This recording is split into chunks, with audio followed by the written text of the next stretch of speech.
One of the methods suggested for changing out bushings was to drill a hole through the rubber part of it surrounding the inner metal part. The problem with that is it just takes forever and it's incredibly messy. Next time I do this, I think I'm just going to use a torch and try to burn away or melt away this stuff.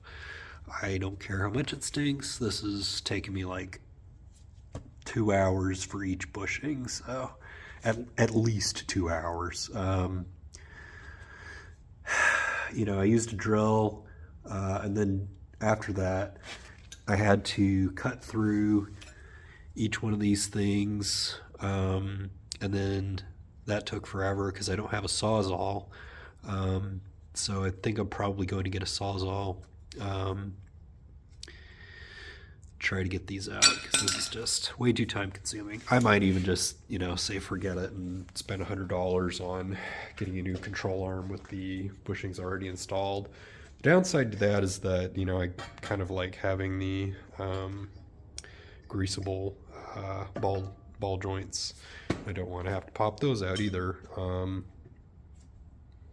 I don't know what I'm gonna do next. I don't want to do the exact same thing that I did on this side because it just took forever and it's not worth the time. I wasn't able to get the additional kit in time to get this done because I didn't want to wait around at the store, but given how much additional time I've been spending on this, it probably would have been worth it to do that because this thing just doesn't have enough space to fit all the parts in it. That had helped me push this in there. So all I can really, and the same day delivery that I got from Amazon isn't going to come until like later today or even tonight, which is past the time that, you know, I've got available. So pretty much all I can do right now is just beat on it as evenly as I can with a hammer because it won't even fit in the vise that I've got. There's just not enough space. You know, I've tried different configurations and stuff, and it's just not working the way it needs to.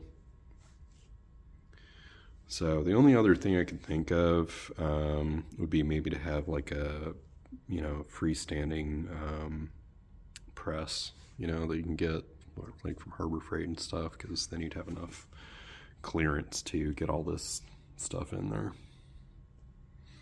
Hopefully they fix this with newer revisions. I think maybe, I mean, maybe they've just got like a bigger clamp that's available, or a bigger C thing, but this one just isn't working. I don't know how much trouble I'm in if I decide to go through with this, and that's what I am leaning towards. This bushing is not fully seated. It's got at least like maybe 1/4 of an inch gap in between where it would be fully seated and where it is now. Given that it's got enough surface area to hold it, you know, in place, it's not going anywhere.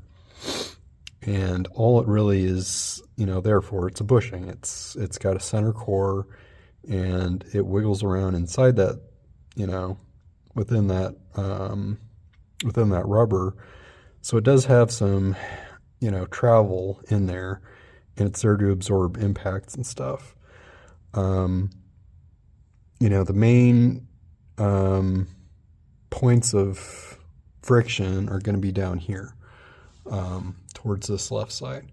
Because when it is fully seated, you've got rubber that's sticking out there, and it's cushioning in between, you know, the frame of the car and the control arm.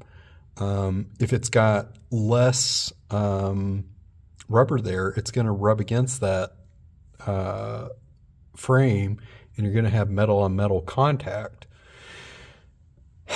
which, you know, tells me that I am going to be in trouble at some point, because there's going to be lateral travel where this thing is going to be moving back and forth, and eventually you're going to have some point, and all that randomness of, you know, driving over bumps and stuff, you and steering and everything, where you're going to have metal on metal contact. So as I'm, describing this, I'm talking myself out of like going through with it. I just, the soonest that stuff could arrive would be on Wednesday, sometime during the day. So I'd be looking at $180 worth of, Uber or Lyft trips, versus like $80 of, same day delivery or next day delivery. If I get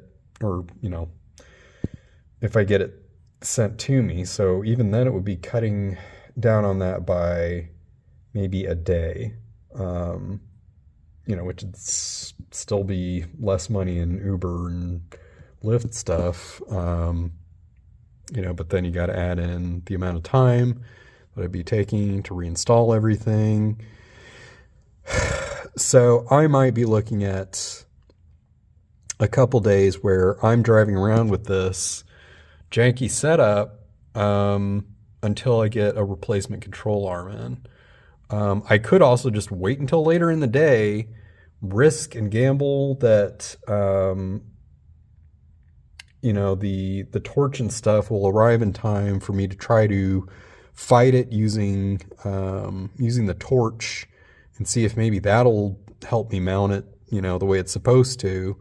But even then, it's like, the problem is this bushing has rubber surrounding where it would ordinarily have something pushing down on it, like onto that cylinder.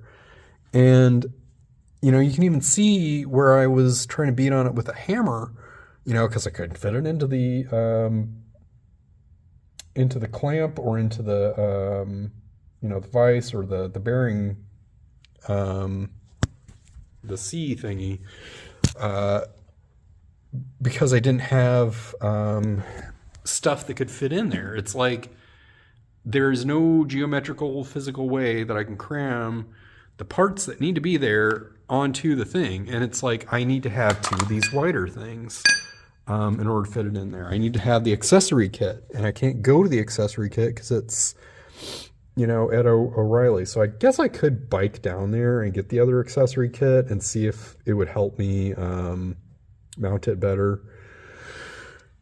See if it would maybe fit in there. Maybe they've got some of these shorter, like shallower ones that would maybe help, or maybe just a second one of these that would help. But it's like, even then, it's like pressing down on rubber, and it's like the rubber is not allowing the stuff to seat on the thing evenly, like around it geometrically. And it's like just cutting into the rubber, so it's like I have no good way of pushing this bearing in there. And it's just like, at this point, really, it would have been cheaper and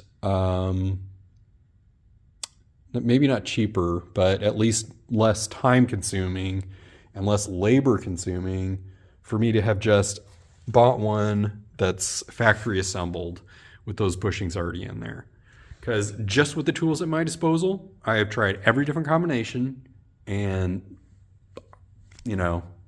I've used my brain, I've used my bodily might, but the problem is this thing is just not constructed in a way that it lends itself easily to the bearing press tools that I've got at my disposal.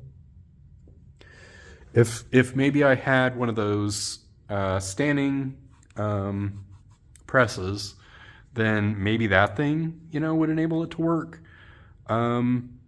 Maybe if I had a vise that would just had a longer, depth of travel. But even then, this is a pretty big vise. it's not the biggest vise, but, it's enough that I've been able to press the ball joint stuff in there. And, well, not that ball joint, but the point is just there really aren't many good options right now. And I think the least bad one would be to just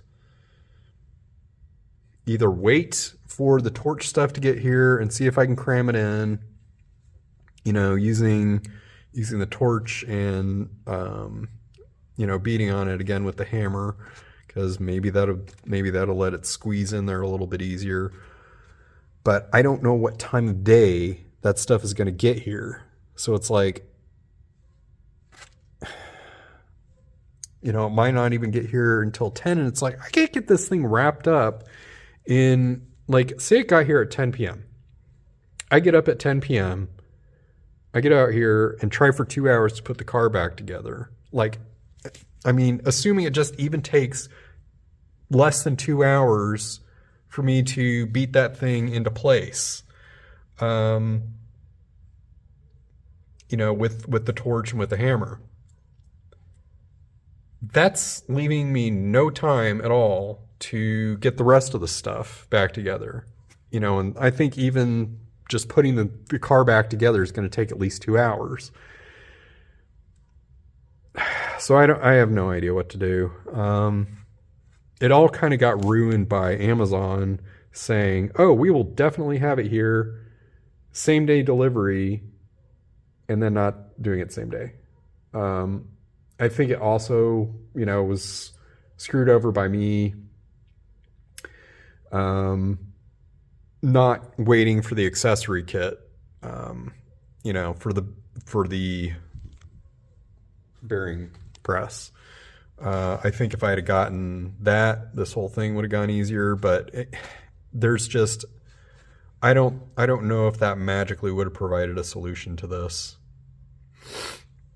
I don't know what to do. Maybe I can just put this thing together,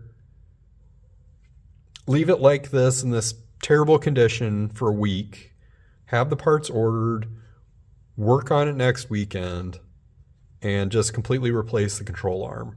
Because I'm sure by then I'll know, whether or not, this is going to just completely tear the car apart. And I would be even in worse condition, in worse shape, because this is part of the car. Like, this is part of the car frame. If I screw up this car frame, there's no redoing that. It's all one big piece. This is stuff that's like welded together. I can't just easily exchange this for something else. So if I tear this up, there's no going back with that. I just have to get a completely new car.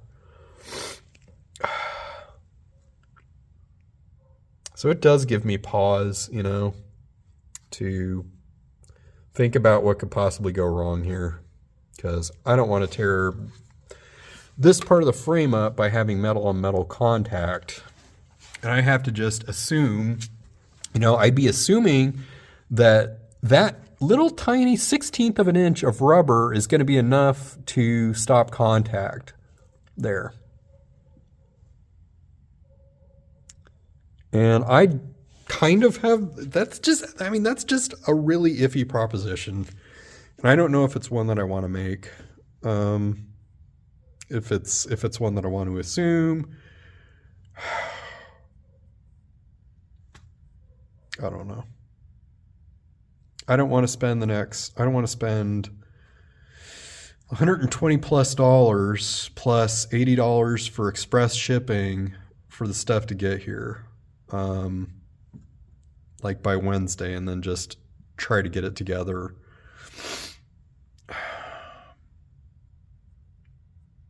So we're maybe looking at Monday night, Tuesday night, 2 days worth of driving it around like this until a replacement control arm gets here.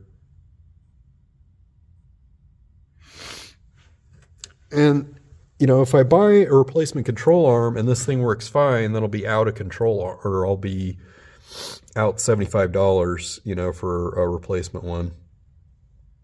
You know, because if this works fine, then what's the point in getting a replacement control arm? But just, I don't believe in you, control arm. I don't believe that this is something that's a good idea to do long term. Which just means taking all this stuff back apart. But I'm kind of got to do that anyway for the other side. It's just, it's a waste. Just, you know, I would advise just don't try replacing your bushings. It's just not worth the money. Time is money, so it's not worth the money. Just spend the $75 and get a replacement control arm. Don't bother trying to do all this. Don't try to replace your own bushings. Unless you have one of those standing things, unless you know the bushings are going to be the right size, or you know the cylinders are going to be the right size.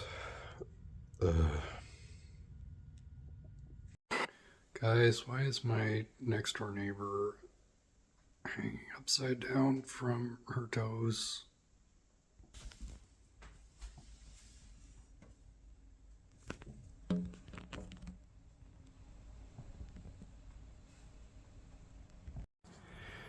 I have no idea if I'm doing this completely correctly. I probably could put this one, part B, the spatula, closer down to here. It's fiddly just trying to get this on here with it wiggling around a bunch and just slipping and stuff, so this is the closest I could get it. So this technique I already saw in another YouTube video, but it used 2 people. So this is the way that I'm doing it, and you only need one hand and one foot, and then my other hand holding the camera. So 19mm socket, doot doot.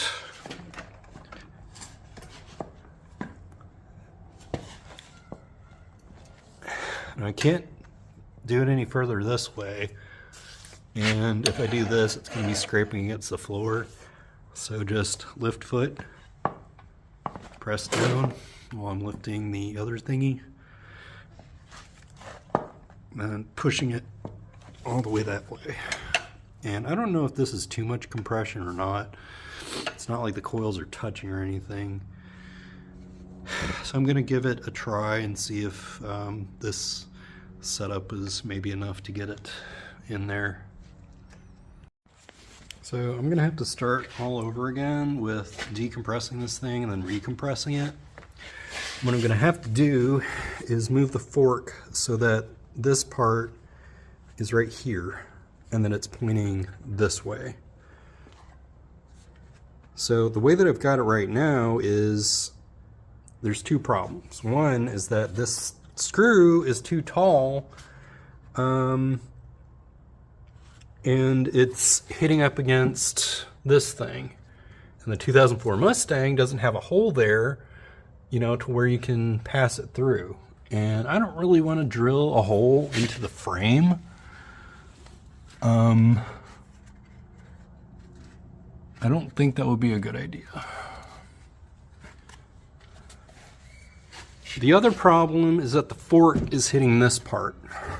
Ow! I just hit my arm on the tie rod end.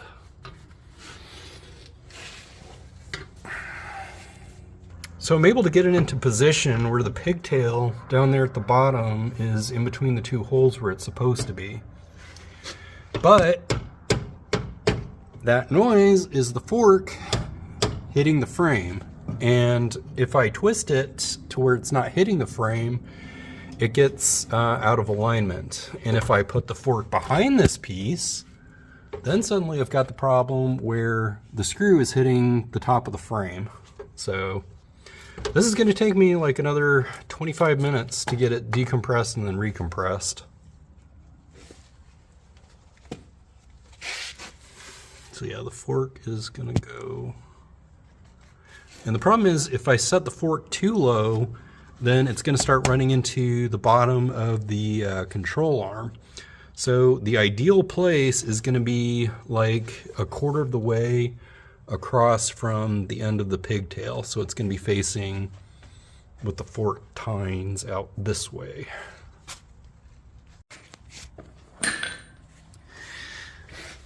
So the quarter of a turn from the end of the pigtail didn't work because it's too low. The instructions say to put it as low as you can, but this is too low, and so it's hitting the control arm. And that means that I can't properly align the pigtail to the bottom of the trough, which means I'm gonna have to do, I think, another quarter of the turn, counterclockwise to where, you know, we're looking at it right now, because that's gonna put the stem into this indentation, and then that should be enough to where the tines clear this part of the control arm. So somehow I managed to misalign the thingy again, because right now it's hitting, like, that's the aligned position of the pigtail. That thing is hitting right there, which means that I didn't position this correctly somehow. Probably just because it's super difficult and fiddly trying to get this thing into position where it'll just stay in place and everything while you're tightening it up, which means that I need to make sure that next time I'm doing this, like when I get this set up, I'm doing it right at this spot of bare rust. So it's, the stem is going to be right here, right in the middle of that thing. And maybe then it'll be able to fit in there correctly. When I said fiddly, I meant fiddly. The problem is that the upper hook likes to drift. It just starts slipping. So I've got the pry bar there to keep it from drifting downwards, down the spiral, because it's not gripping any. I've got this set up to where it's pretty much on the line there. I've got this board in between me and the forks so that it's braced against something. And then I've got the hammer to make it so that this thing is more towards the center of the coil, because what's happening is it's getting offset on the hole that's in the control arm.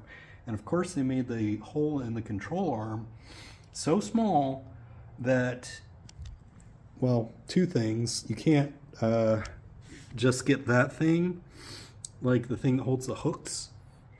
You can't extract it through the bottom there. So what's going to end up happening is I've got to completely unscrew this in order to make it so that that thing's going to be loose, and then I'm going to fit it, I'm going to like get it out through the coils, like the side of the coils. And because this thing likes to work its way outwards, it's getting towards the outside of that hole in the control arm, which means that it's possible that I'm going to get to a point where I'm not going to be able to fit the socket over the nut or over the bolt end, which means that I'm probably going to have to take a an open-ended wrench and try to get it open that way. The problem is the only open-ended wrench I've got is one that's, you know, that's 19 millimeters, is one that's a thing that's for pipes, you know, so it fits over the top of the bolt and stuff. And you can't do that if it can't even fit over the top of it, you know, to fit in through the side of the coils and stuff.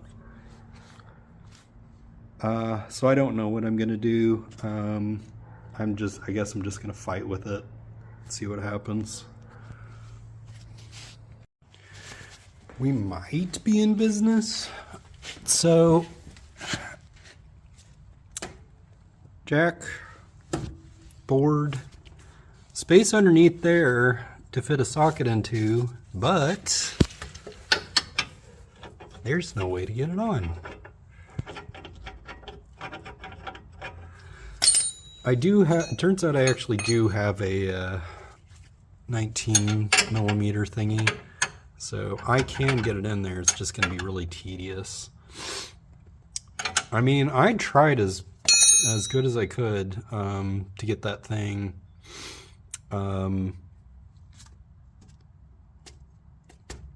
centered, but it wouldn't let me. It wouldn't let me do it.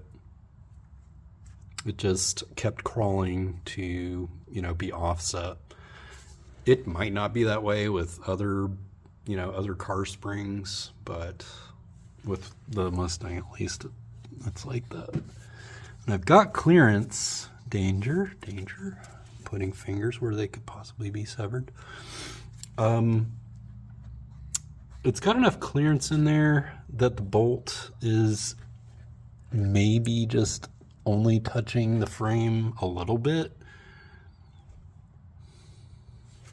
But so far I've put anti-seize compound on the bolt holes and on that thingy and on that thingy so that I can actually take this off if it turns out that, you know, I need to back everything back off. There is one problem that I might run into later, which is that this thing, if I can find the bolts. Great, so we got a two-parter problem. I can't find the nut that goes to the sway bar link. So first I'm going to have to find that. And the second part of the problem is that it's rounded out. It's partly rounded out. I was able to get it off without using an angle grinder or anything, but I might not be able to get it back on and torque it to spec. So it might just have to be torqued to good enough until I can get the get a replacement part. All that's assuming I can find the nut. Okay, so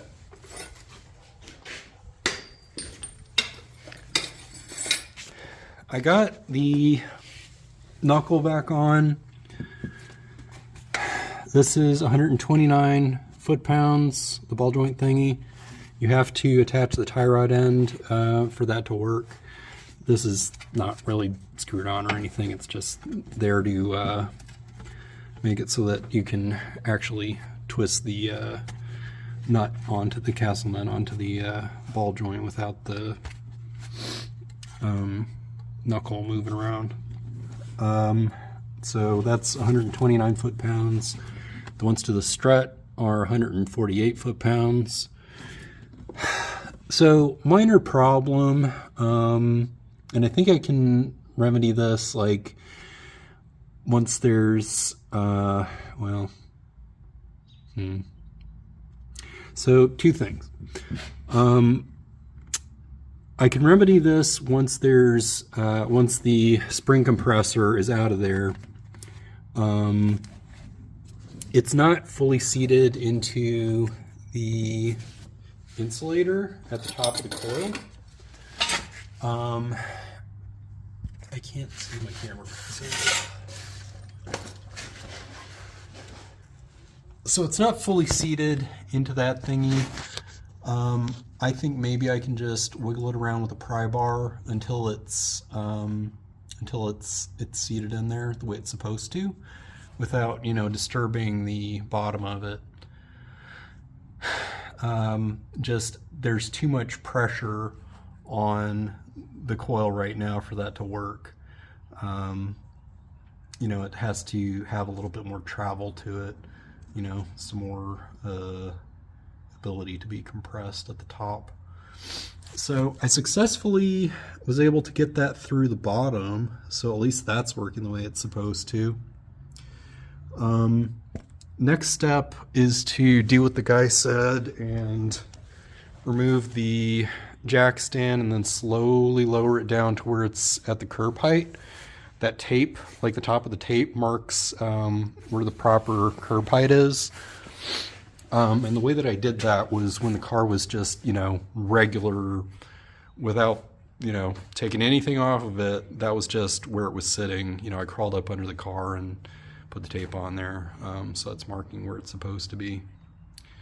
So I'm going to slowly lower it down after I've taken the jack stand off of there and stuff. Then I can get it to curb height, and then I can get the nuts where they're supposed to go, like the torque down to where they're supposed to be.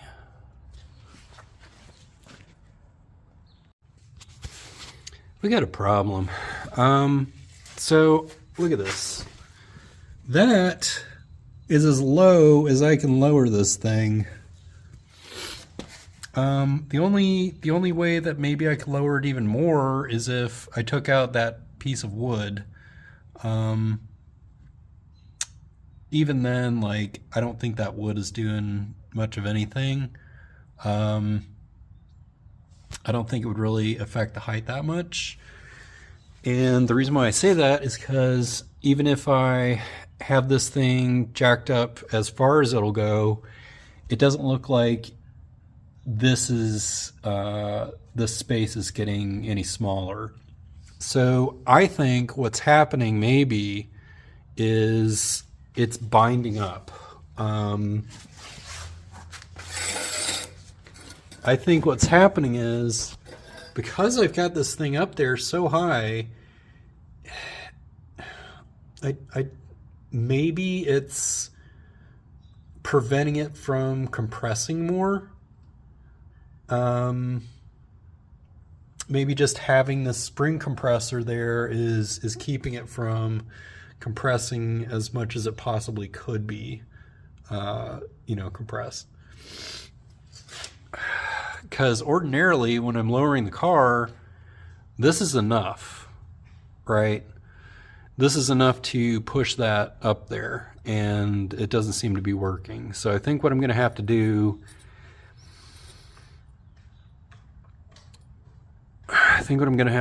is remove the spring compressor and hope that that's not what the problem is.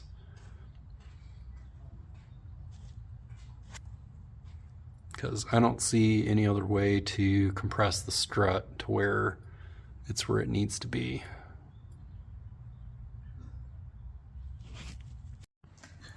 We got a problem. I don't know if I'm going to be able to fix this without taking everything I've done back apart. This is stuck. I don't know how to get it out. Pry bar. I don't know. The problem is that this part back here is stuck the most. So you can see it's got some room towards the forks, but back here, it's just very stuck. And I can't rotate it counterclockwise in order to move it up the threads in order to get it out. And I can't just hammer it straight back because that that raised portion there is keeping it from sliding backwards. Like, by design, that's what it's supposed to do. It's supposed to keep it, keep it from sliding and stuff. So I don't know. I'm just going to pry bar all the way around every place where I can. I can't think of anything else, because raising the jack up, all that does is it puts more pressure on it, and it locks it up even tighter. I did what they said. I put it as low as I possibly could. I mean, I guess I could have done it, like put it right here, but then you got the problem where the screw starts hitting the top of the frame.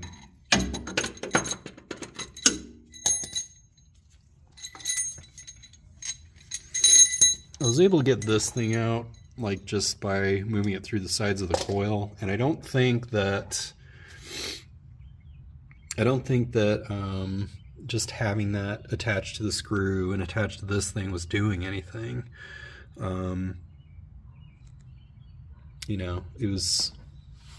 It was putting pressure on this thing no matter what. So I don't know what to do next. I've got to have a bigger pry bar than that. I know I have one somewhere around here. Okay, so you missed like 3 hours of me fighting to get this thing out. And eventually what I just did was I just completely dropped it. I just dropped it all the way down, took everything out, and started over. And look at this. It is now seated where it's supposed to be. The secret sauce was not the spring compressor or anything. So I'm trying to think of how exactly I did this. So first of all, I dropped everything out and just pretty much started from scratch. The first thing that I did was I attached the tie rod, you know, in the knuckle, to the knuckle.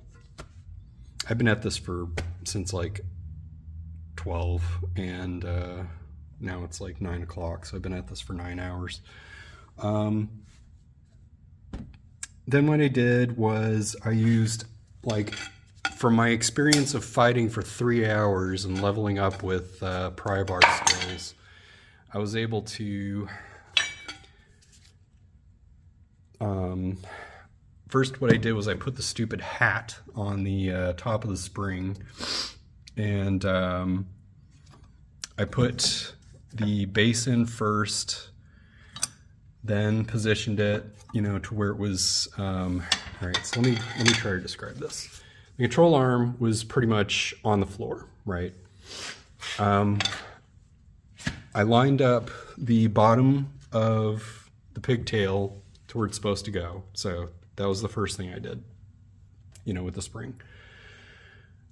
Then I angled it forward to where it was supposed to be. As I was raising it, you know, and look where I've got the jack. It's right, it's like directly underneath the ball joint, which is the worst place that it, you know, could be, because it's probably damaging the grease fitting on it. Yeah, that's like the entire weight of this thing is like being is like all supported on that one grease fitting. So I'm sure that's real healthy for the ball joint too, you know, having all that pressure there. Then what I did was I put the jack under it and started jacking it up. As I was doing that, I had the pry bar pushing, like putting pressure on it, on the base of it, like as I was raising it up. And, you know, the main thing that I wanted to focus on was the top, like, because I've already lined it up on the bottom, so even though it's got like one teeny tiny point of contact at the bottom of the spring, if I've got the pry bar towards the front of it, you know, the extreme outside, the driver's side, the non-chassis side, if I'm putting pressure on that as I'm raising it, you know, I just want to make sure that it's seated like where it's supposed to go in there. So once I did that, I put the castle nut on, you know, as soon as I could. So I lined it up, and I got the castle nut on. So my next step is just tighten down the castle nut to spec. I'm not going to do this to spec because I still have to do the thing with the control arm. So I'm going to tighten that down to spec. Then I'm going to do the strut bolts and tighten those down to spec. Then I'm going to do the thing which, you know, wasn't successful when I had the spring compressor on, which is lower the weight of the car down onto this while I'm just slowly lowering the jack, you know, after I've already removed the jack stand. And that should, this time around, make the strut compressed. So we'll see if this works. I'm probably not going to finish it tonight. It's already 9 o'clock and I've got to get up at 12. So last night I got 3 hours of sleep. Tonight I'm going to be getting like 3 hours of sleep at most. And I've still got to Uber. Like I'm going to have to Uber to work because I just, realistically, I'm not going to be able to finish this in time. I could just lie to myself and say, oh, it's just one more thing. I'm going to be able to, you know, fix everything by then. But just, there have been so many obstacles and new problems that crop up, and just, I'm not prepared for it. So that's what's going on. At some point I've got to put the sway bar link there, but like that's kind of pretty low on list of priorities. Like that's like, to me, that's like one of the last things you know, you need to do, because really all it entails is putting pressure underneath the control arm. All right, long enough video. We might be in trouble again. So the top of that tape is where this section should be contacting.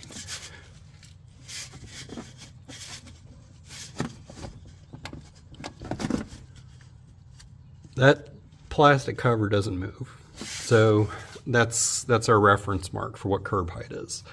It's 3 or 4 inches away from where it should be. This is as compressed as I can get it though. So I don't know why it won't compress any further. The only thing I can think of maybe is that the new bushings are like grabbing. You know, those little teeth on them are grabbing. I don't have the bolts tightened down, you know, so they shouldn't be, but it could just be, you know, from wedging them in there and stuff, that they're,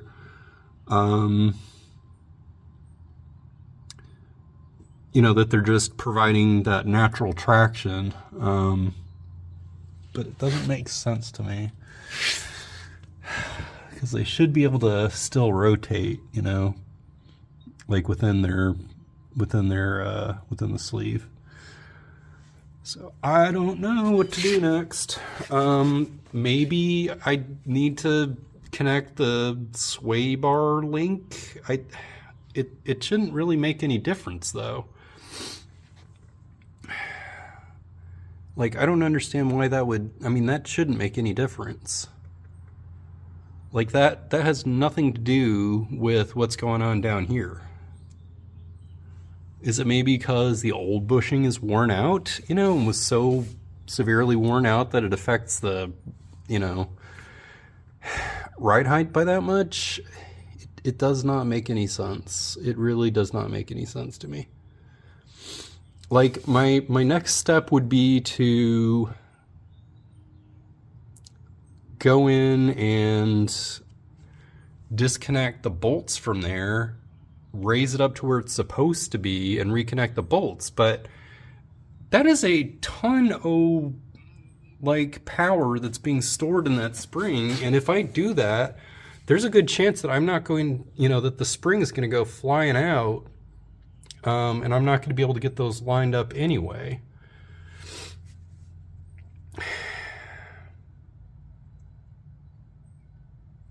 So I mean, that to me should just be a last ditch measure, measure of last resort. I don't know what else to do. I'm gonna have to look it up on Google and stuff. What do I do? I attached the sway bar link, 14 foot-pounds, torque to spec. Looks like it helps some, but our gap is still like 2 inches from where it's supposed to be. I don't know what to do next. I could just try, I mean, look, this is as far as it'll compress. What I could try is putting a jack stand underneath this thingy, lowering the car down towards resting on on the jack stand, then going to the other side of the car, jacking it up and seeing if maybe putting more weight over on this side compresses it some more. I just think that probably what's going to happen though is it's like this is the most that it's going to get, because what's happening is it's staying at that travel distance, like that maximum, or I guess let's see, it's at that minimum travel distance, because it'll lower down this way, right? So it'll extend some, but you know, putting it at the maximum pressure, the whole car just moves. Like putting more pressure on this isn't doing anything. I don't have the tie rod end tightened down all the way. Again, I don't think that's going to make any difference. Tightening the sway bar link down seems to have helped some. I mean, as I've mentioned before, I wasn't able to install the rear bushing on the front lower right control arm to where it's supposed to be. So there's a big gap there. So a potential theory is that because that material in there is so stiff, like it's supposed to be, it'll only rotate to a fixed point, you know, to a maximum point where it's not able to rotate anymore.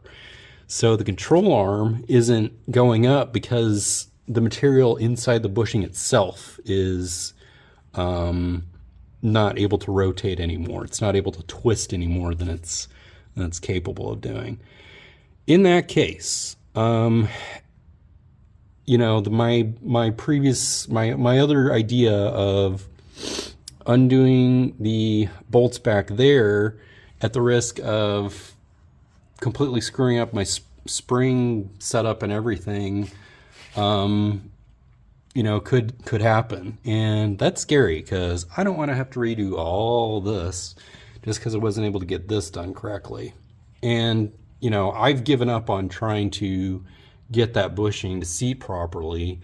And, you know, I've already ordered a complete, you know, new control arm for the other side because I don't want to go through trying to extract the bushings and trying to reinstall the bushings all over again, because that was just hours and hours and hours of trying to get that done.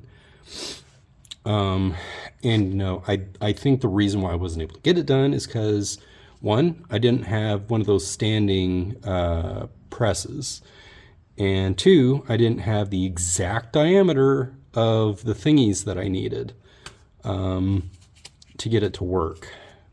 And I don't know, like, I mean, you're talking like millimeters, like to get it to where it's supposed to be.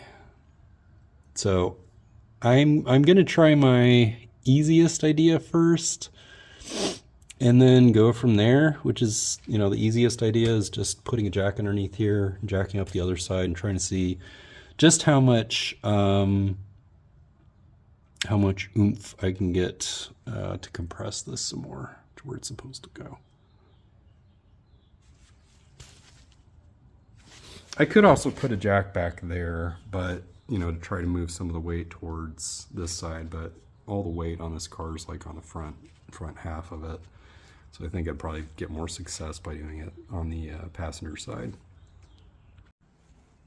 In the continuing saga of why I shouldn't be allowed to work on my own car, this is the setup that I've got. This is the furthest that I've been able to get this thingy.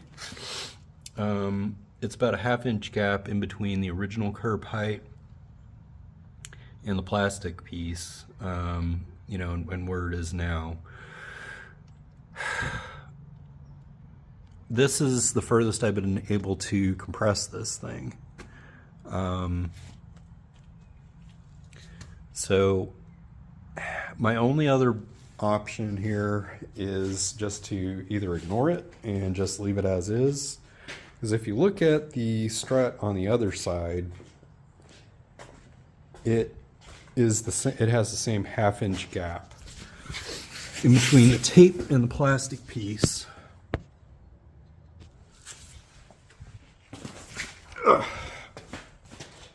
And what's going to happen is when I put on the tire, even then it's not going to be compressed as much as I've got it right now.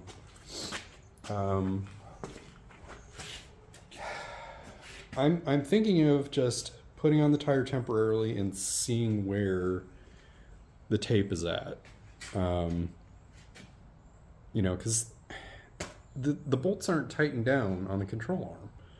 There's no reason that it should be not going up any further than it is right now. So I guess that's the next thing that I'm going to try. If not, I can just go back to the same janky setup that I've got, you know, right here, and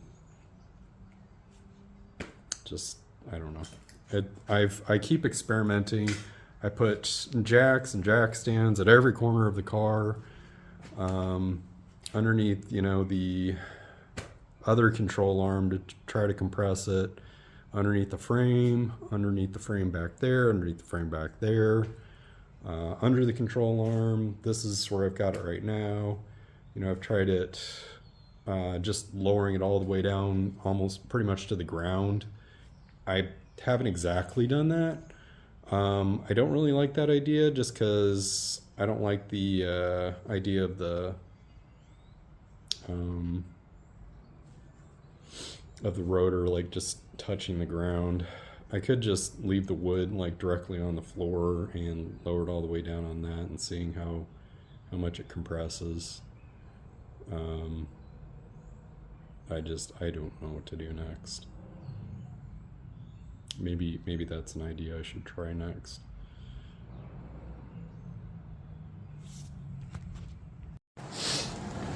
So I put the wheel back on, put the tire back on.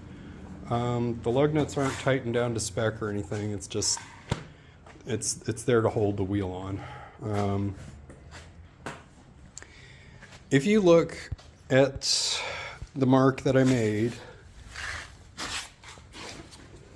with the tape, it's still at the 1/2 inch mark, right? So there's a gap of a 1/2 inch in between the plastic piece and the tape where I had the original curb height marker. If you look at the other side, it's the same situation. You got a 1/2 inch gap in between the plastic piece and the tape.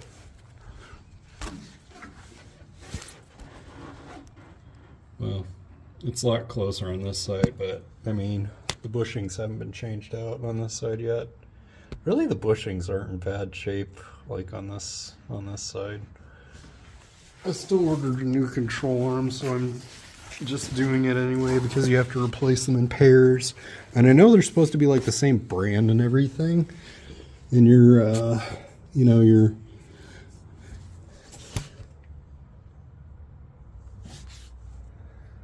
bushings and your control arms and your ball joints, you know, they're all supposed to just match 1-to-1.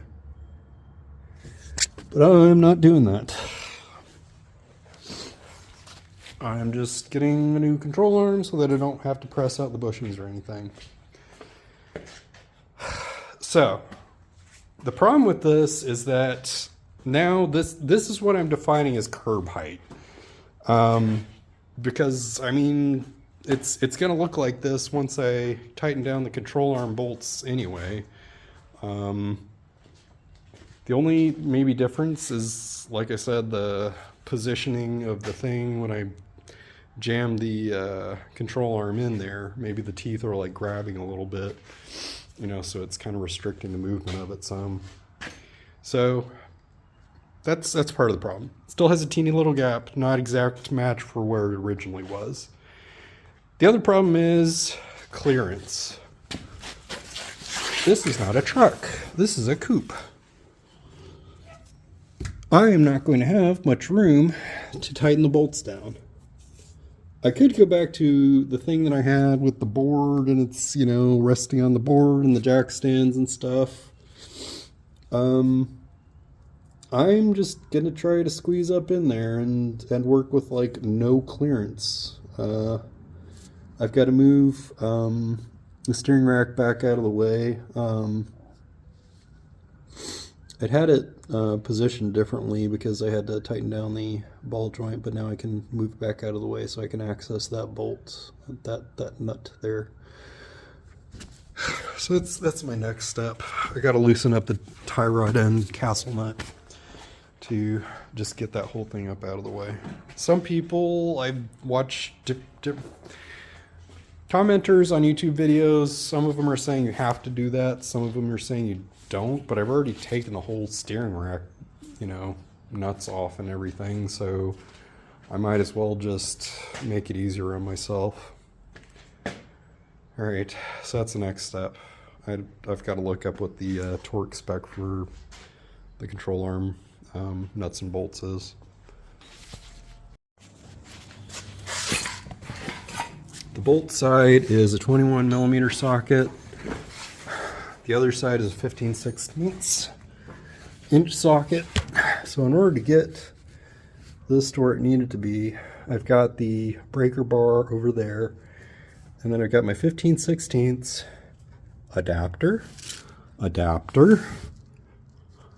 torque wrench, set to 148 foot-pounds.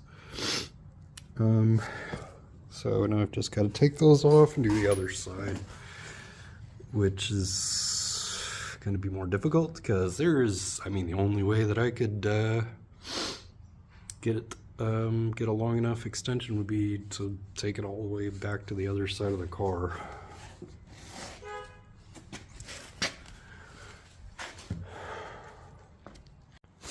I got the other side. Part of the problem with doing this with the bolt on this side is that there's another bolt and it attaches something to the frame and it's up underneath here. So that makes it difficult for you to position really anything, any kind of configuration. And really the only way I was able to do it was by just barely fitting it on there with like an extension, and even then it's like just kind of rubbing up against the thing, and the extension isn't fully seated and the socket isn't fully seated, and my breaker bar is like not at a 90-degree angle, you know, that's bracing it and everything. So much jank. I can go ahead and actually lift the car up now and finish off the reinstalling the steering rack column. I saw two different figures for the torque specs on that. One of them was saying that was 52 foot-pounds, and the other one was 30 to 40 foot-pounds. So I guess I'm just gonna err on the side of caution and do 52 foot-pounds. I can raise up the car at least to do that, but it's still an awkward thingy to try to get that steering column back into place. Alright, so the next step is to put in the pinch bolt. This is going to be torqued to 24 foot-pounds. I was able to get the steering rack reinstalled by taking out the forward bushings, wiggling it all into place, putting the bushings back in. This one wouldn't fit right, so what I did was I put the washer over it first, and then just, you know, ratcheted it down into place, and it just pushed that bushing into where it was supposed to go. So it's a 15mm on the back, 19mm on the front, torque down to 52 foot-pounds. So that's my next step. Oh, this is supposed to be 41 foot-pounds, so I got to do that too. This is the bolt that goes to the steering column. Notice that the threads on this are smushed. So not only is this bolt messed up, but the inside of the pinch bolt thingy on the steering column, that's also been stripped too. And I don't know why. I mean, all I did was unscrew it. This shouldn't have happened. which means that both of the pieces are kind of sort of ruined. I'm going to see if maybe I've got a bolt that's the similar size, but I don't think I do. I think what I'm going to have to do is take the biggest bolt that I've got, you know, and a nut that goes with it, and hopefully I've got something that's, you know, similar diameter and stuff, because otherwise, like, you know, I'm kind of screwed. Because what I'm going to do is I'm going to put a bolt, pass it through, put a washer on it. It'll just function as the same thing. Because this just isn't working. Righty tighty turned into righty loosey. It just it's ruined. I think maybe this is thread locker on there, that blue stuff. I kind of just blame the rust partially for this. I had to take the whole steering rack off in order to align it, because the two pieces that fit together have to be lined like just perfectly. So I had to take the whole steering rack off. I took the tie rod off in order to like slide the steering rack thing back and forth to where it would be lined up just right. I'm sure that they have completely fixed that in future revisions. I don't know why they couldn't have just made it a rectangular passageway. So I realized two things. One, yep, this is messed up. I put it into my thread checker, and when I do this, it binds. I can't screw it in any further past a certain point. Does the same thing with the SAE. So what I could do, after having checked it, is get out my tap and die set and recut this. Recut the threads on this thing. I could do that, or I could just use bolts that aren't the same size. See, this is what, it was like what, 1.5 instead of 1.25. I wasn't paying it too much attention. The point is, big bolt, less big bolt. But it doesn't have to be the exact same size. And the reason for that is because, and even the, like, this is pretty similar. But it doesn't have to be the exact same size, just so long as it's exerting force. It's pinching the pinch nut thing. It's not really a nut, because it's kind of just a hole in a rectangular solid thing. It just has to bind it, you know, it just has to keep it together.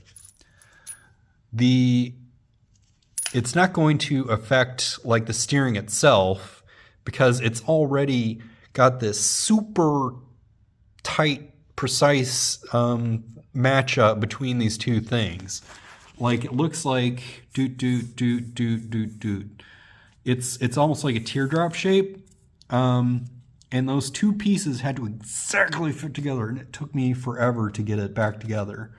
It took me probably an hour and a half just to get those things lined up exactly right. Because I had to keep moving the steering column like backwards and forward, or left and right, so that the thing would rotate. And I had to do it in 3 dimensions, and just, it was a nightmare.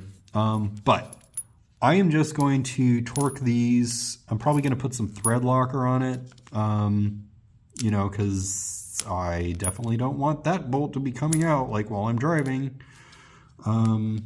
Although, like, once I've got it wedged up in there, you know, the steering rack reinstalled and stuff, I don't think there's going to be an issue with it backing out or anything, just because there's so much force. Like, I mean, I had to take the steering rack off for a reason. It's because, you know, the steering column travels backwards and forwards so that you can, you can adjust the steering wheel and stuff, the angle of the steering wheel, I think. But also, once the steering column is on its bolts, it's pushing that thing to where it's more or less in a fixed position. So I'm not too worried about, I'm not too worried now about going with a different bolt. Just gonna put some thread locker on it and just never worry about it again, because I'm sure I'll never ever have to wait. I just realized something. No, you know what? Next time I do this, when I do the other side, I'm not going to detach this bolt. I'm going to just detach the steering column, and I think I'll be able to probably maybe get it off. I don't know. I'm kind of ambivalent about this. The thread locker is really just there to keep the stuff from backing out unintentionally due to vibrations and stuff. It's not really going to prevent me from taking it off, because all we're doing is cranking it down to 24 foot-pounds. So that's not a lot of force. So I don't think there's, I mean, the thread locker is definitely going to add some difficulty to getting it off, especially with like the angles and stuff. It's probably going to be fiddly trying to get this thing like to a point where, get a wrench in back. Okay, just video's over. So 2 terrible things. One, because this is a softer metal, this is only 4.8. I forget what the terminology is for this. This is why the original bolt is a 10.9. This is what a 4.8 looks like.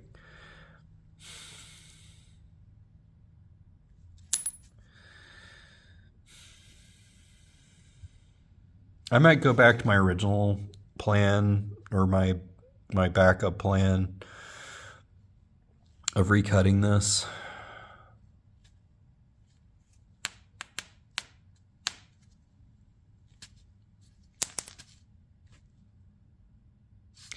I don't want to have to just, make an extra trip to the hardware store just to get, a replacement bolt, although the hardware store really isn't that far from here.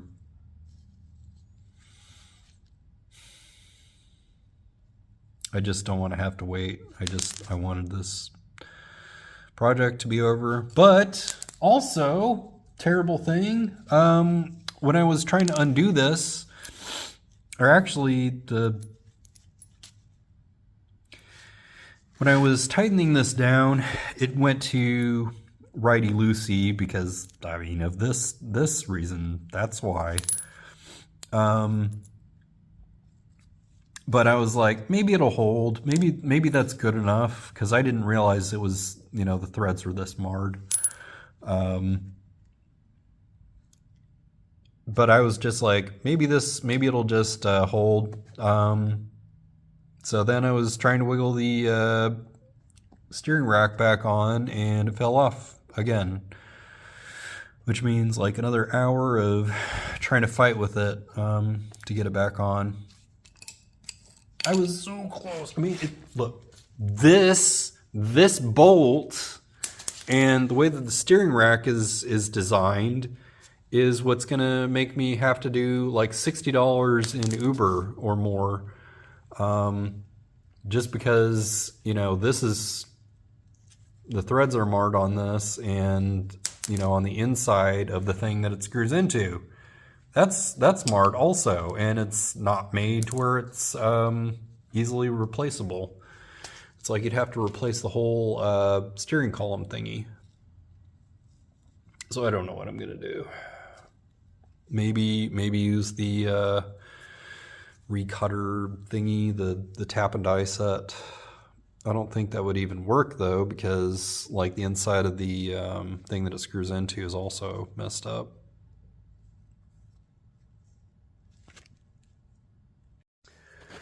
Okay, I finally got the steering rack back into place. I think I'm just going to have to be done for today. If it hadn't been for that stinking bolt, I would have been able to have this done. It's possible that like I didn't have the steering column fully seated. I still don't think that's the case. I think just this thing is just a bad design. So what I'm going to do is get another M10, 1.5 thread pitch, 5 centimeter, because I want it to be a half a centimeter. Focus. This bolt is a 10.8 bolt. It is like 4 centimeters long, but I'm gonna get one that's 5 centimeters long because I want to be able to put a nut on the end of it.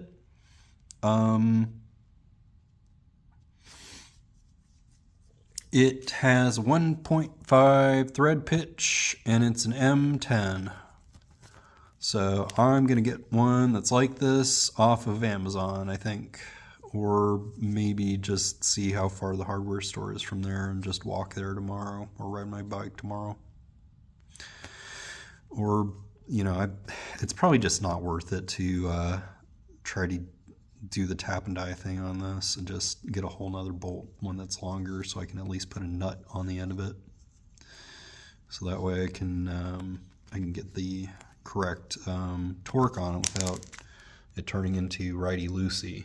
I would have had this done if it hadn't been for this bolt. I would have had this done tonight, and I'm just playing out of time because I just have to go to bed. As it is, I'm going to be getting maybe like 3 hours of sleep again. This is like the third day in a row of getting that much sleep. Might be enough for some people. It's not enough for me, though. What else? And this is all assuming that the way that I've got the steering column or the steering rack right now is how it's seated. Like that thing is attached.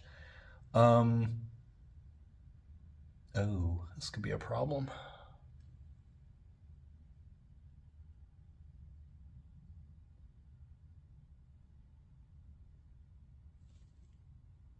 So I'm just now realizing that the steering wheel is going to be misaligned. If I do this like this, it's probably one full rotation off, like the teardrop thingy. Because what's going to happen is when I scoot that thing over this way, like the steering wheel is going to be listing. Like I'll have to hold it like in a certain position, and right now the wheels are pretty much straight. See, tires are already straight, so I'm probably gonna have to disconnect it and reconnect it again. And the steering wheel, I mean, the steering wheel's straight-ish. Let's see. Yeah, I would have to be holding the steering wheel counterclockwise, because right now, like, it would want to... No, I would have to be holding the steering wheel counterclockwise, because what's going to happen is when I push that steering rack back towards the passenger side, the right side, it's going to... be pulling the steering wheel clockwise, so I'm always going to have to be holding counterclockwise in order to correct for that. So when I was doing that alignment down there, like trying to reconnect those two pieces, I would have had to disconnect and reconnect it again. Actually, I'm still going to have to disconnect and reconnect it. There's not really any point to that because I don't have a bolt that I can use right this second. but I'm going to have to disconnect and reconnect it, like to where it's more centered.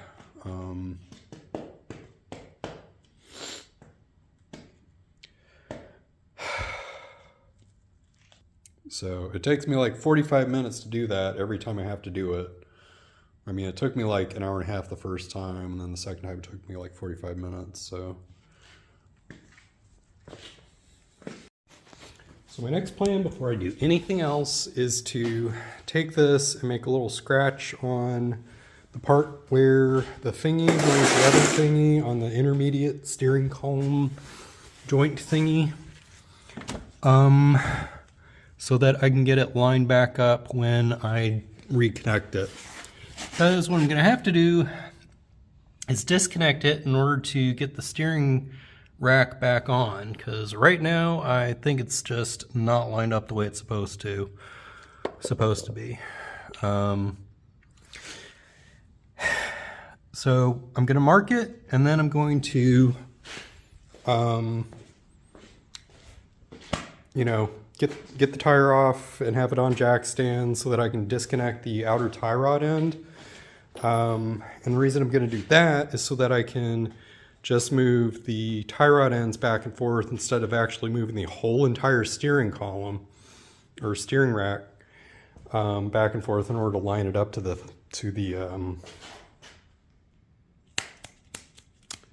where the two parts join. So hopefully that'll make it easier, and it'll also ensure that, you know, I've got a better idea that the tires are straight, because this looks straight to me, but it's just going to be easier to move the tire rod end around. I like to do it that way and make sure this thing is centered. There is one thing that people are saying to do, which is like, hey, turn your thing to where it's all the way to one end and then all the way to the other end and then split the difference. The problem with that is that this has bellows, and bellows don't compress. They're not going to compress evenly or even all the way, so you'd have to take off the bellows, the rubber cover thingies, in order to get it to where it's totally, completely all the way at the end, which for this side, I think I'm going to take off anyway, like later on, so that I don't have to disconnect the whole steering rack again when I change out the other control arm. So I think this is just going to end up being a close enough kind of a thing. You know, like I could just measure it, but I don't know if the actual, like, you know, tie rod ends or the inner and outer tie rod ends are the exact same length. At least on the Hyundai that I had, they were not like equal length. They were two different lengths, or I guess maybe the steering rack was two different lengths, just like the positioning of it was different. On top of everything else that I've had to fix with this, not one but two of the lug nuts were cross-threaded when I got the new tire on the front passenger side, and it didn't just completely ruin the lug nuts, it also ruined the studs. I've never had to change studs out before,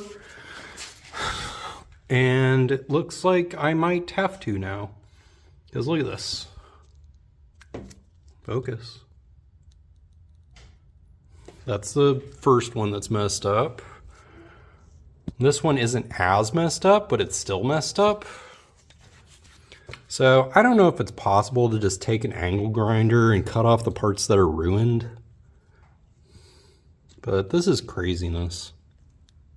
Like, this looks like it's like a glob of like solder or welded stuff. But that might be a thing that I might have to do now, is redo studs, the things that the lug nuts fit over. Because I don't feel too great about riding around with just 3 lug nuts on, but I'm sure there's people that are riding around with like just 1 lug nut on.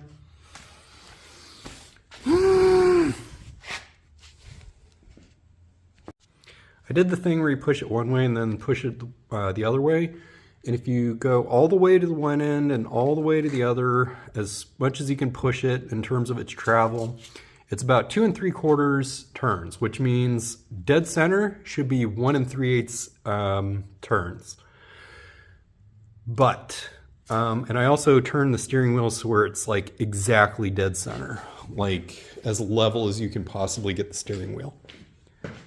But you'll notice the steering wheel right now is not level. It is like a little bit this way. And that's just how I was able to get it to connect. I can't figure out any other way for it to not be like that.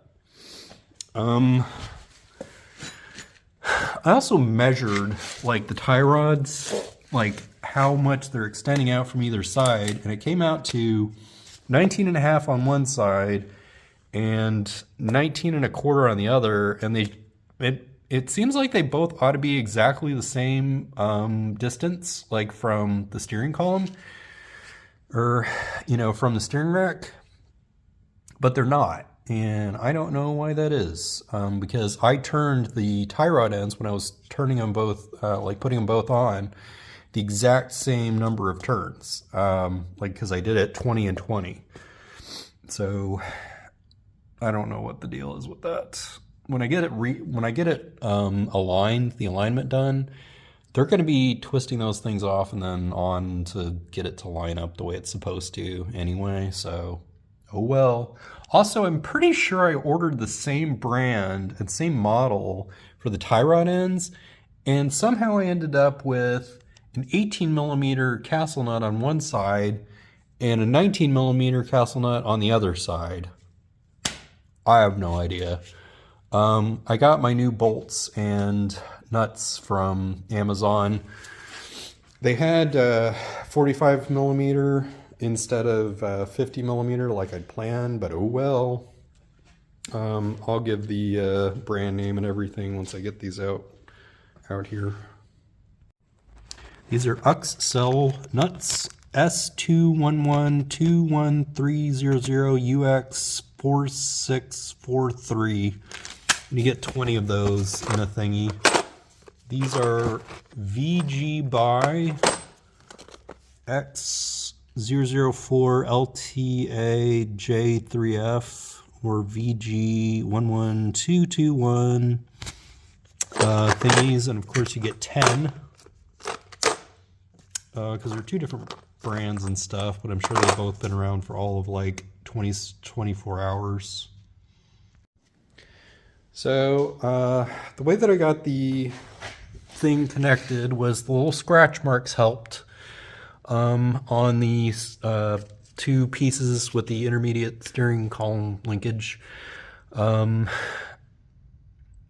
had to move the tie rod ends back and forth a little bit in order to get it in there, but it is mostly centered aside from the whole thing that I talked about with the tie rod ends being slightly asymmetrical and the steering wheel not being completely centered and stuff. I got the steering rack on there with just the back bushings when I was, fitting it all together. And then I put the forward bushings on after I did the whole linkage thing. And then I put the washer on there, and then I put the nut on there. And the bolt on the back is 15mm, and the nut that goes onto the front is 19. Got that torqued down to 40 foot-pounds, and this is 41 foot-pounds. And I got my thing. I don't think it's gonna slip out. Probably not. I'm going to put like just a dot, like just because this has it's visible. So I'm gonna be marking which lug nuts are which lugs are the bad ones. I'm gonna mark the lug nuts too. Make sure that I'm not reusing those at some point in the future. I might be able to continue using one that's messed up, but the other one I think is just irrecoverably bad, and I just don't want to even tempt anybody to use them. And I don't think the tap and die set I have is going to have a thing that would work with a lug nut diameter, but I'm not even going to bother using it because next time I go to pull apart, I'll just I'll get new lug nuts, or I could just order them when I'm ordering the studs, if I even want to get the studs for those. People vary with like when I looked up online for what the torque spec should be for the lug nuts. I'm just going to go with 95 and leave it at that. But pretty much, at least on the, and that's just for the left side. I still have to do this whole thing over again on the passenger side. So that's going to be a whole nother nightmare. So I'm trying to get the bolt and the nut off of this side, and it's more difficult because I was originally trying to take it off without removing the steering rack, and now it looks like I'm probably going to have to do that. And the reason why is because two things. I don't have a shallow 15/16 socket, and I don't have a 15/16 wrench. And even if I did, it would probably be difficult because like you have to have a lot of leverage in order to hold it in place while you're unscrewing it.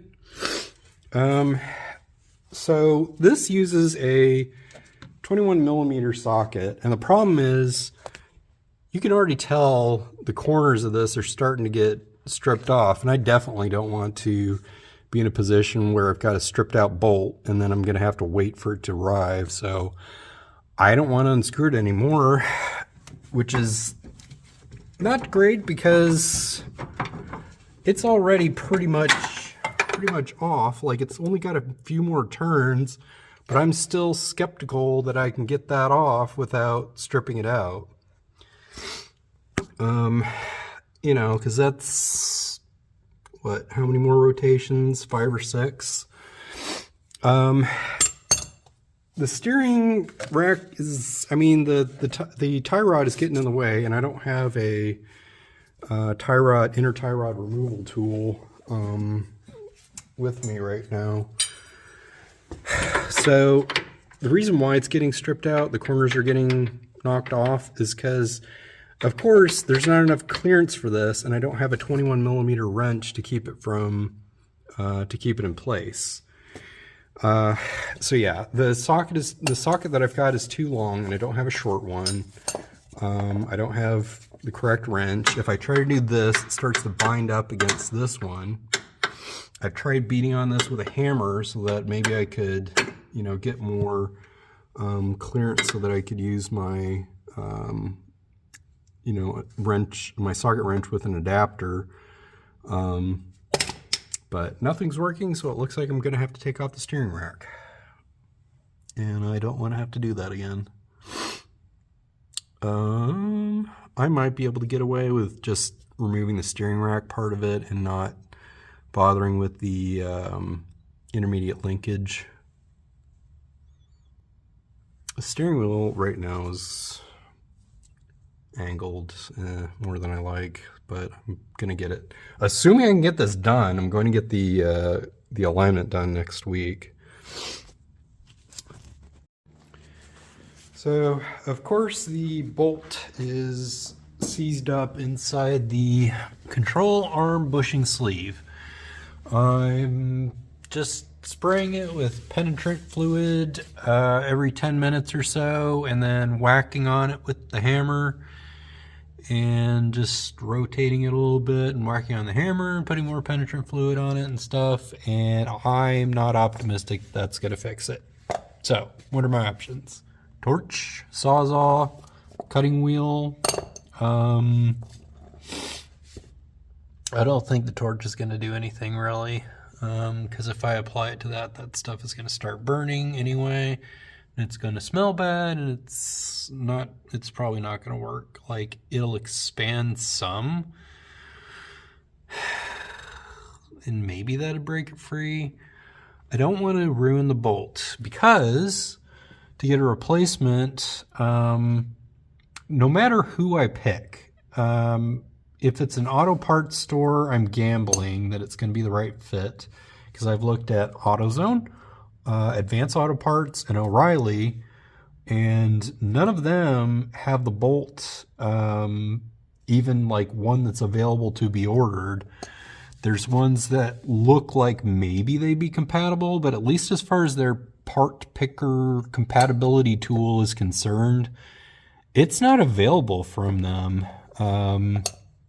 I've looked on Amazon, and they don't even have something that's compatible.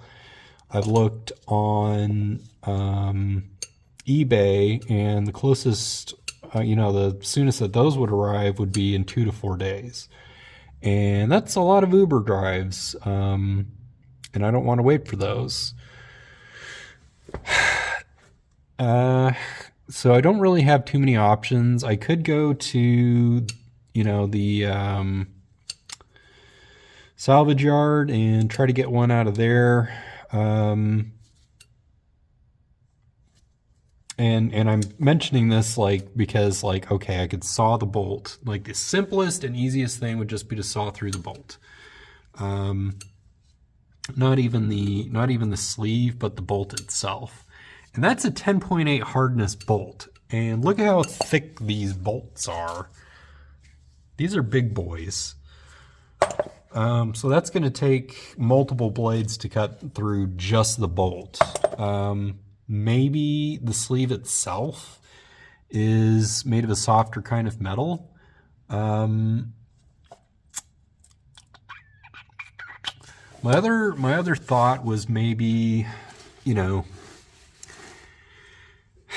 I want to do this possibly in a way that saves the bolt. Even with all the wailing on it with a hammer that I've done, it's still, the threads on the end are still good, and even if they weren't, I could just cut off the very ends of that, with a an angle grinder. I could cut off the ends with an angle grinder, and the rest of the threads would be fine. What else? So my other idea was just to make a horizontal cut through like the bushing sleeve itself. So what I'd be doing in order to do that, even the most exposed part of that sleeve, who knows where it's actually seized up at. Like, it could be on this end and it could be on this end. So either way, I'm probably going to end up having to cut through both. And that's just assuming that the sections that I'm cutting through would be enough. Like, who knows, how far in that rust goes. It could be like an inch, it could be a 1/16 of an inch, who knows. Whatever it is, I don't think the penetrating fluid is getting in there. So my most aggressive idea would be to start sawing through the entire control arm in order just to get to, cut the control arm part off at, at a point where it's the least amount of material that I'd be cutting through, which I think would be, I'd have to be laying on my back and be, cutting through the bottom of it. And I'd have to do it at an angle so that I'm not actually cutting into the frame. And I think what I'd have to do is make, cuts that are at an angle, like one cut like this, one cut like this, so to be two of them that are intersecting, and then do it 180, and then do two similar cuts like that. So it'd end up with a diamond section, looking section out of it. So I don't know. I don't really feel like just sitting here and doing nothing. It's going to get down to below freezing tonight, I think. And just this one bolt, things were going pretty fast. The only other thing that I ran into that was, kind of held me up for a while was the ball joint being, you know, a little bit stuck onto here. But up until then, like, things were going pretty fast, aside from stinking the steering rack getting in the way. But now I'm kind of in an impasse. And the only way out of it is just to be, you know, aggressive caveman style stuff at it and just be really destructive. Because I just do not want to wait again like another half a week for parts to arrive. You know, so like, you know, penetrant fluid every 10 minutes for the next 2 days if I have to in order to get this thing out of there. Multiple angle grinder cutting blades, you know, cut off blades in order to get through all this material just to get the one bolt out. And that's not even counting trying to get the whole spring back in all over again and that kind of thing. Oh, by the way, that reminds me, I don't know what this goes to. Maybe it went to, maybe it goes to this. I think it probably goes to this and was a cover for this, actually. Where is it? This thing. So I didn't anticipate having to replace this. The other one was fine on the other side, but this thing is like, just, I don't think there's any metal inside of this piece. I think it's just rubber and it's just all dry rotted. Yeah, it's a crunchy thingy, and I didn't, you know, I don't anticipate having to buy like the urethane upgrade pieces or anything, because this little piece of rubber, all that's doing is keeping the spring from cutting into the frame, kind of keeping it more or less in place. I think, who knows? I'm sure there's a car guy who knows more about it than I do. What else? I think that's it for now. I've been at this for like 2 hours. Torch didn't work. And I don't think even now, like, that I've got this more exposed, it'll work. So what I've been doing is angle grinding with the angle grinder, and just getting this thing in there was a pain, just because I couldn't get a good angle with the angle grinder. It's just really cramped, tight spot and everything. My next step is to just keep finding like places to cut on this and cutting off the rest of the control arm. And after I've gotten that off, start cutting off the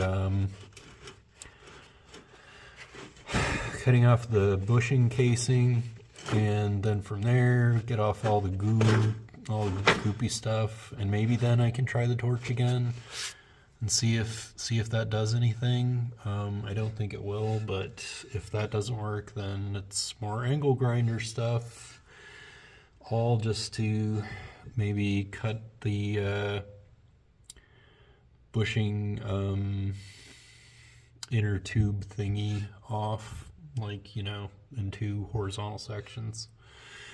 So that's my next thing that I'm going to be doing for like the next 2 hours or something. All because it's seized up.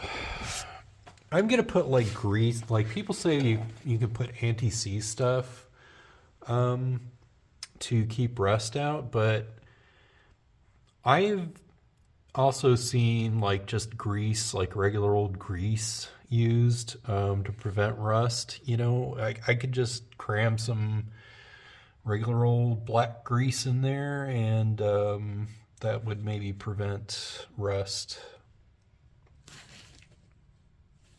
That's just assuming I can ever get this thing out.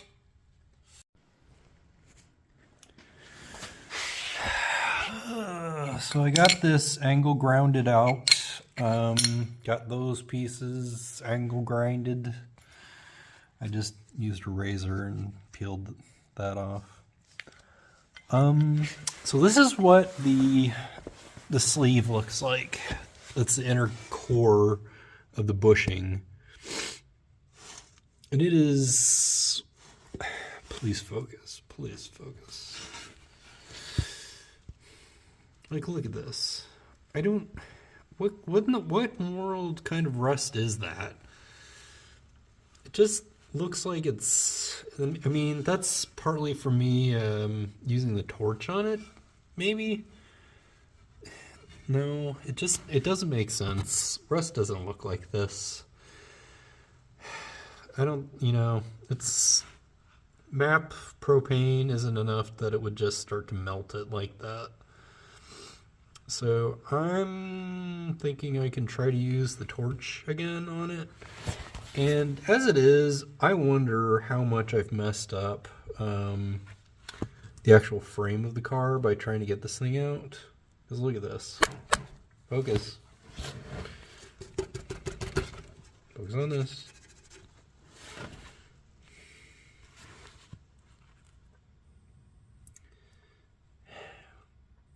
So, like, there's not really a whole lot for that stuff to grip onto. Those little teeth on there, like, because I've, so thoroughly tried to use a ratchet to, get it going, and so hopefully the new control arm will actually work like it's supposed to.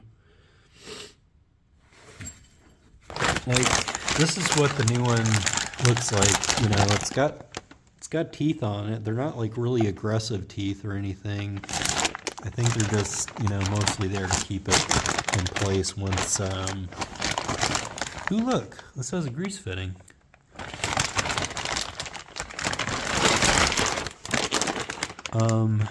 And that side doesn't have any teeth.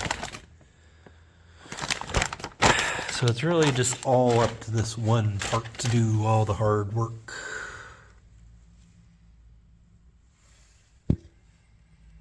We'll see. I mean, there's no cure for this if this piece of the frame gets messed up, because that's just all welded into the car.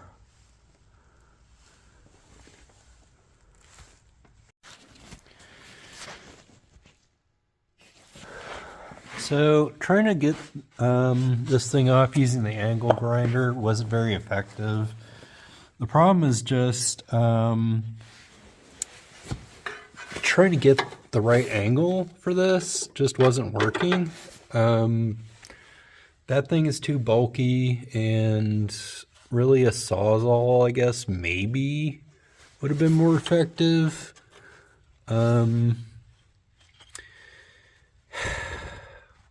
But I ended up using the torch, and I used this attachment, which just perfectly fits over this thingy.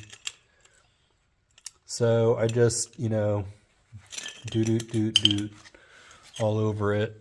And there is, like, looking at this, there's no way that, any amount of penetrant fluid would have gotten that thing off.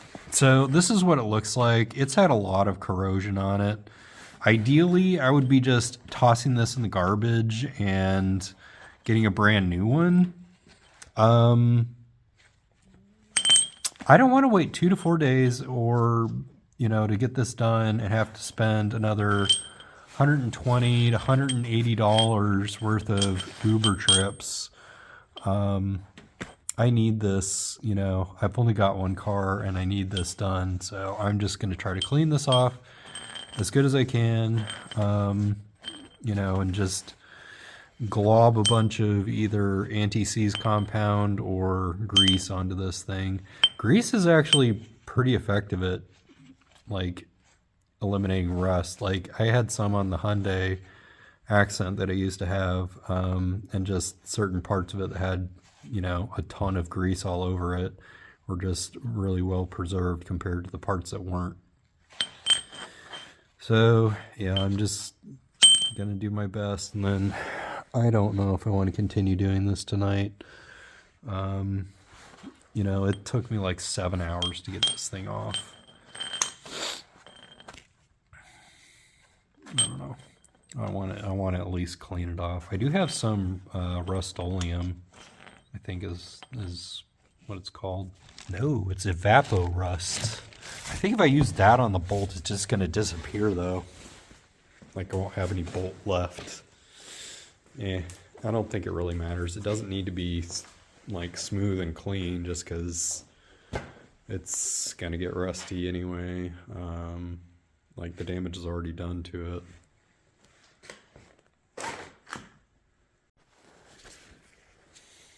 Alright, so I used a wire wheel on the bolt to try to clear out some of the rust, and I also used a pick to get out some of the burrs and stuff. I also cut off the end of this because it got kind of squished, like the threads on it got squished and stuff. While I was, where'd it go? Somewhere around here. The little end I cut off. Because that would hurt a lot if I kneeled down on it. I might have already thrown it out. Lol, it's right here. So the threads on it got squished because I was, you know, hammering on it and stuff. But after I cut it off with the angle grinder, the nut went on there a lot better. I also used the wire wheel on the nuts to try to make it so it would go on there better, and I also did the same thing where I took out the debris with a small pick. So I think I'm done for tonight. I think what's going to happen is if I continue to try to work on this, I'm going to hit a roadblock and I'm just going to be awake all the way until sunrise, which is like at 6:30. Look at this. Look at all this little iron filings from doing something or stuck to the ABS sensor. So now it's fuzzy. I don't think it's supposed to be like that, y'all. Look at this.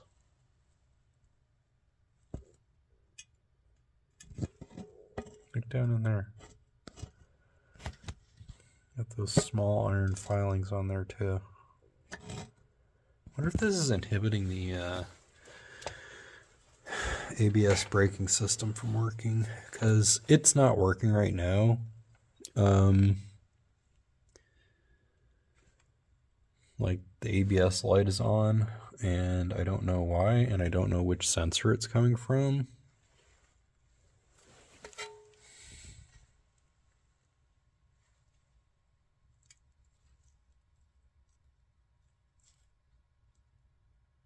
It's weird.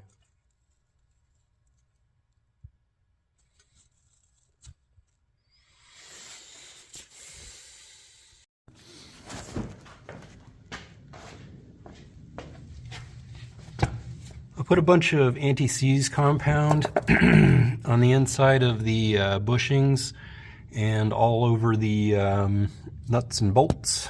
I had to fight to get the control arm in there, probably because it might be bent out of shape a little bit from me wailing on it with a hammer for like 2 hours.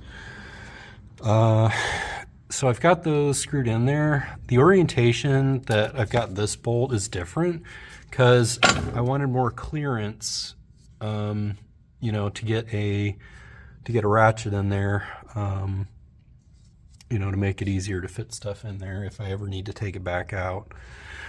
I also scooted this forward and hit it with a hammer and a whole bunch of stuff to make sure that this isn't going to be running into this, you know, at some point, you know, even if it's like swinging around and stuff. So it's not going to contact any part of the tie rod or the steering rack. It's just up and out of the way. It's still a dumb placement because I could have just given us a few more inches of space to screw that in. So the way that I got the spring in last time was I positioned it like this, tilted it up to where it's underneath the thingy, you know, with our worn out, janky looking, I'm going to call it a frame protector. I know it's called an insulator, but it really doesn't do anything aside from just not tearing up the frame. So that's what I'm going to do next, and then I'm going to jack it up with the jack, put this on, and attach it to the strut just to make sure that it doesn't fly out. And that's probably already planning too far ahead. But, you know, as soon as I can get it within reach, I want to put the sway bar link in there just to kind of make it easier to jack this up and connect everything. I probably ought to put anti-seize compound on everything before I do that, though.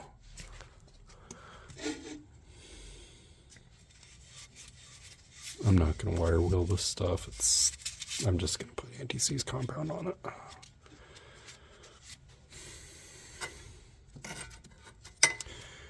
So, you know how this is dented and the paint is removed and stuff? I don't... Yeah, that's metal. It's sheet metal. I guess the way that I would undent that, because I don't think it's really a good idea to just completely try to remove this piece, just because it would be so involved, and I don't know that I'd be able to color match it and stuff. I don't know how, like, this is supposed to be underneath like this, but I'd have to take this thing out just to look. I'm missing bolts here. It's supposed to be bolts here. Maybe they flew out when I, like, that was probably plastic and it probably flew out when I collided with the semi-truck's tire wheel thing. Same thing with this. There probably used to be a bolt, like, right in there. But that's a future project. That and the whole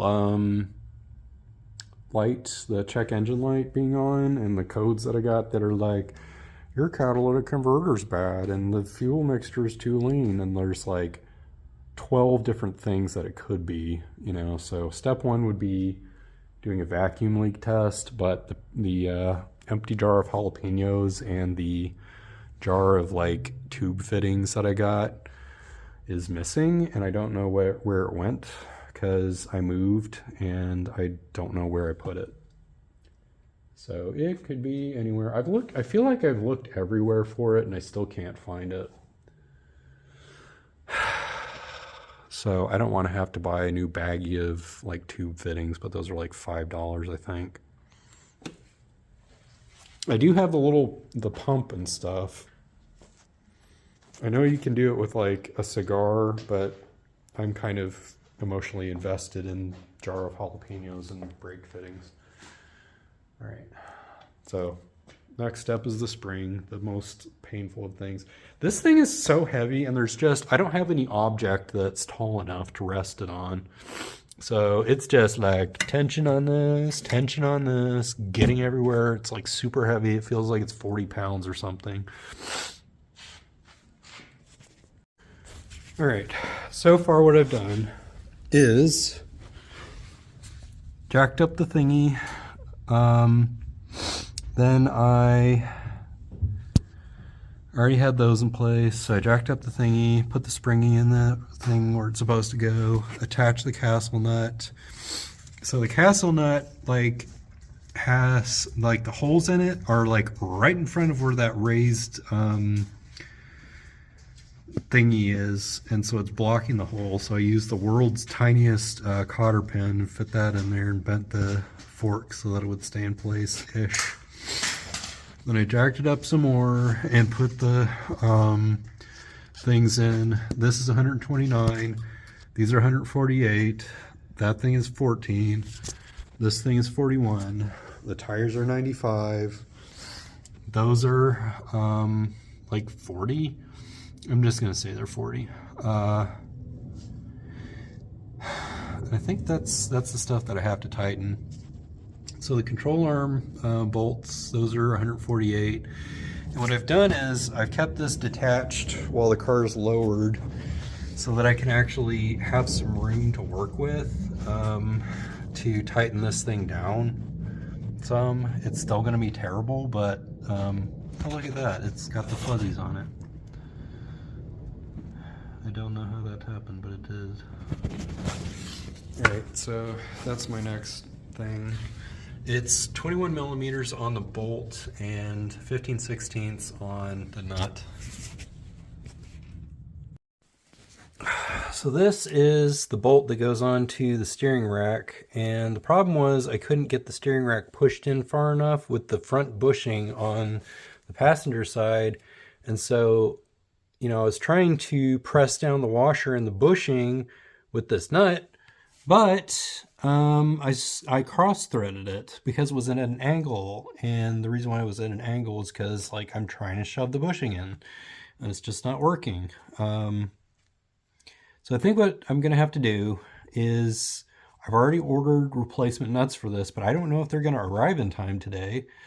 So I've got my tap and die set, and I think also with the steering rack what I'm going to do is loosen the tie rod on the driver's side and see if I can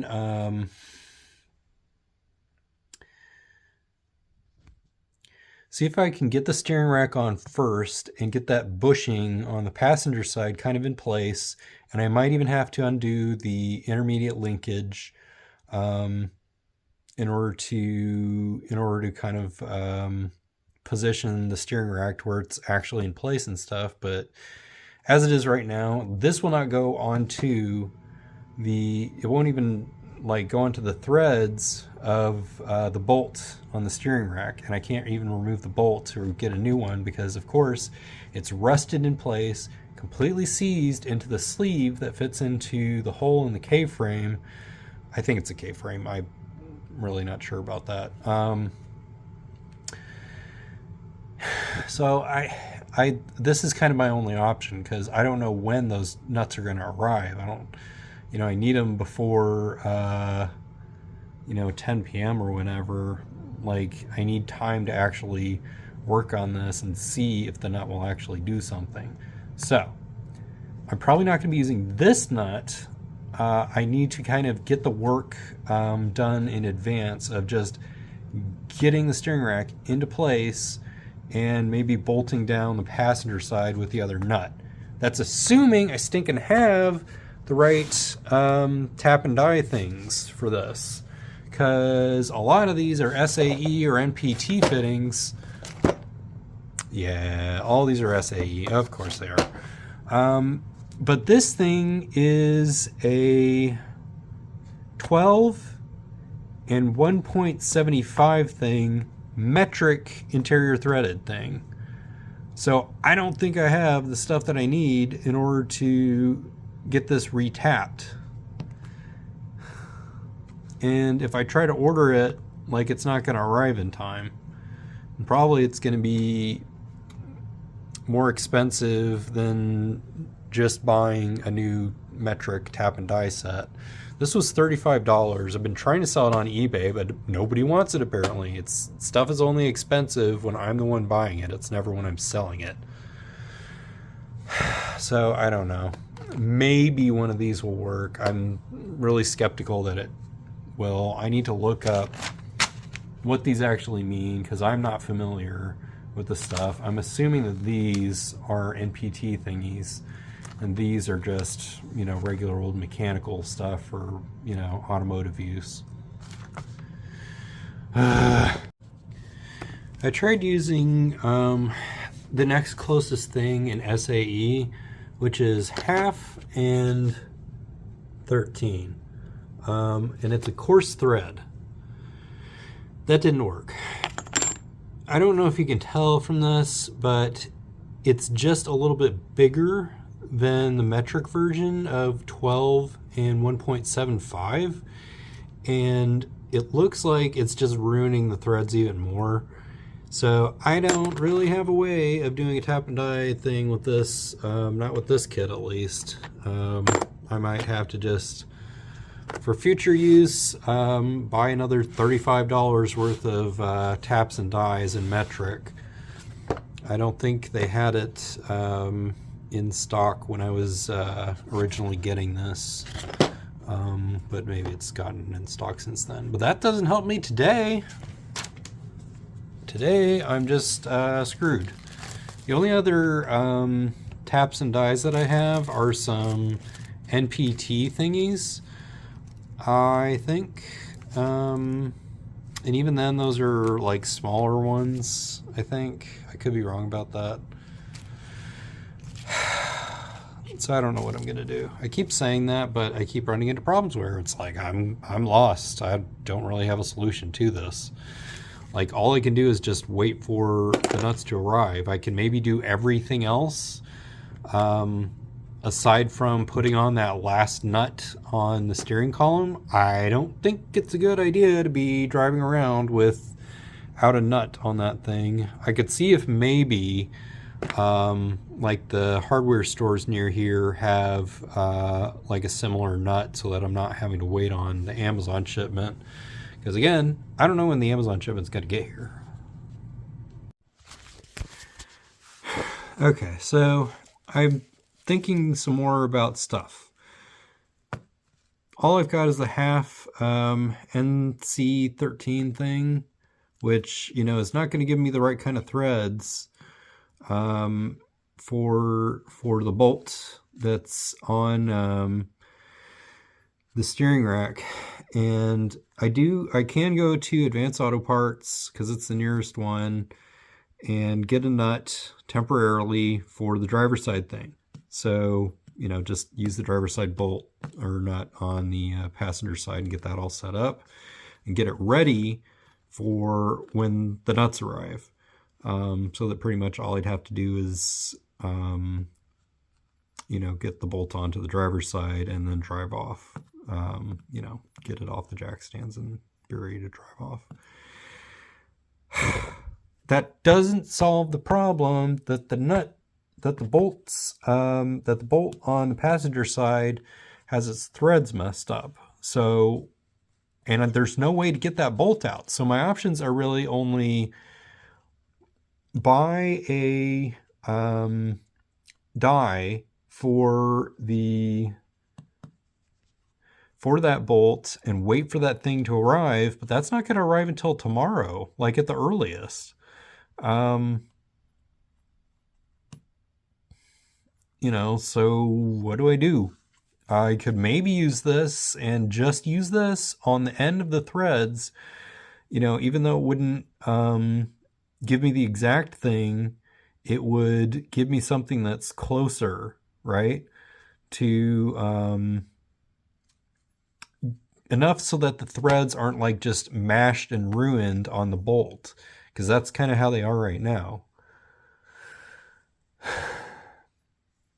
Like, all I need is something that's close enough that'll let me get some kind of a nut on there.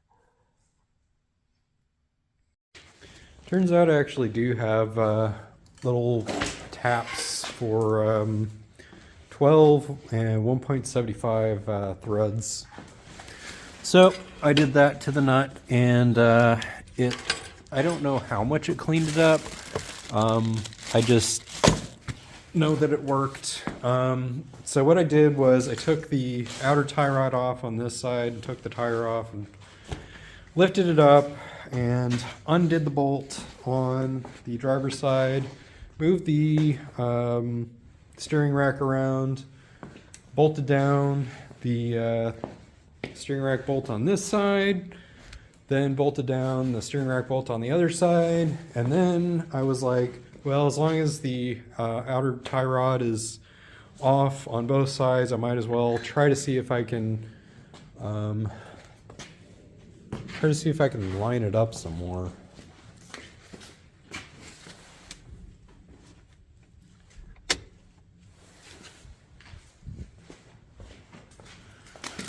So these are straighter. I think there's going to be less of a angle to the steering wheel. But I don't really care because this week I'm going to take it to get it aligned because this whole thing started with the repair shop I took it to going, we're not going to do this unless you replace your bushings. And so I did. I replaced the bushings on this side and the whole control arm on the other side, which means that I've got some leftover bushings. So I'm going to try to return those, and Rock Auto sent me a duplicate thingy, even though I'd already told them like I got it. So I need to mail those back to them. And I've got somebody that's coming to look at the house. So all I have to do is put the wheels back on, torque them to 95 foot-pounds, take them off the stands, and take it for a test drive.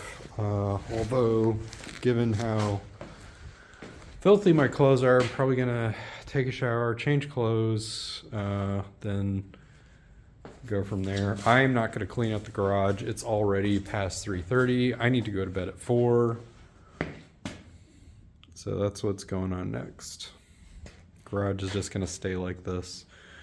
My next project is to take the transfer pump and try to use it, even though my magical pickle jar of pickled jalapenos is missing. So I'm gonna have to go back to Harbor Freight again and get some fittings so I can use those. I changed my mind and just cleaned the garage. It took me like an hour, but everything is put up. I also swept, so next time I work on it, I'm not going to be laying on top of little pebbles and stuff.